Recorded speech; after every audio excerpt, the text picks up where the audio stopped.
உங்களோட காதல் கதை எப்படி எப்படி அமைஞ்சது சார்? எனக்கு லவ்வே வந்து அவங்க தான் சொன்னாங்க. எப்படி அப்ப அவங்ககிட்ட கேட்டுருவோம். அவங்க கிட்டே கேட்டுருங்க. எப்படி அவரை சந்திச்சீங்க? அவரு என்னோட ஃப்ரெண்டோட ஃப்ரெண்ட். அவரு ஃப்ரெண்டோட ஃப்ரெண்ட். பார்த்த உடனே பிடிச்சிச்சு. எப்படி எப்படி எது அட்ராக்ட் பண்ணிச்சு அவரை? அவர்தான் அவர் ரொம்ப ஜாலியா பேசுவாரு, நல்லா ஜாலியா பேசுவாரு. அவருக்கு ஒரு குறை இருக்கிற மாதிரி எந்த இடத்துலயுமே அவரு காட்டிக்க மாட்டாரு. எல்லா வேலையுமே அவரே செய்வாரு. ப்ரொபோஸ் பண்ணீங்க, எப்படி நடந்துச்சு? எனக்கு பிடிச்சிருக்குன்னு சொன்னேன். பார்த்தோனே வா. இல்ல கொஞ்ச நாள் அவர்கிட்ட பேசிட்டு இருக்கும்போது நல்ல கேரக்டர்னு தெரிஞ்ச உடனே பிடிச்சிருக்குன்னு சொன்னேன். அன்னைக்கே அவங்க அப்பா கிட்டயுமே சொல்லிட்டேன். வீட்டுல சுத்தமா ஒத்துக்கல. எங்க வீட்டுல ஆமா எங்க வீட்டுல ஒத்துக்கல. செத்துரு, இன்னைக்கே செத்துரு. ஆமா செத்துரு, அந்த மாதிரி பிள்ளைக்கு நான் கல்யாணம் பண்ணி கொடுக்க மாட்டேன். அவங்க சொன்னோனே விஷமே குடிச்சிட்டாங்க.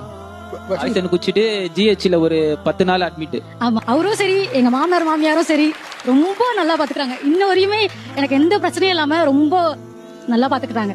இப்ப ஷோ பாக்குற உங்க அம்மாக்கு நீங்க என்ன சொல்லுவீங்க? நான் சந்தோஷமா இருக்கேன்மா அப்படின்னு சொல்றேன். உங்க மனைவியோடைய சப்போர்ட் அப்படிங்கிறது இன்னைக்கு தேதிக்கு உங்க வாழ்க்கையில எவ்வளவு முக்கியமானது? அவ சப்போர்ட்ல தான் இன்ன வரைக்கும் இருக்கேன். அவதான் எனக்கு எல்லாமே.